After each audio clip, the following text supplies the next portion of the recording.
మీకు తెలుసా? హిందూ పురాణాల్లోని ఈ కథ మిమ్మల్ని ఆశ్చర్యపరుస్తుంది. మార్కండేయ పురాణం అనేది పురాణాలలో ఒకటి. ఇందులో మార్కండేయ మహర్షి విష్ణువు గరుడ వాహనంలో వచ్చి శివుని లింగాన్ని పూజించాడు. ఈ పురాణంలో శివుని లీలలు మరియు అతని భక్తుల కథలు ఉన్నాయి. అలాగే సృష్టి మరియు ప్రళయం గురించి వివరించబడింది. మార్కండేయ పురాణంలో దేవి మాహాత్మ్యం అనే ప్రసిద్ధ కథ ఉంది.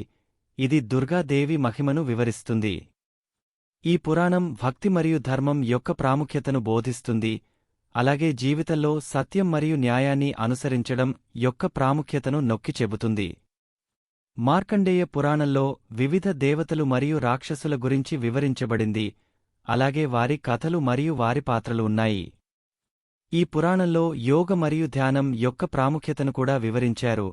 అలాగే అభ్యాసాల ద్వారా మోక్షాన్ని పొందగలిగే అవకాశం ఉందని చెబుతుంది.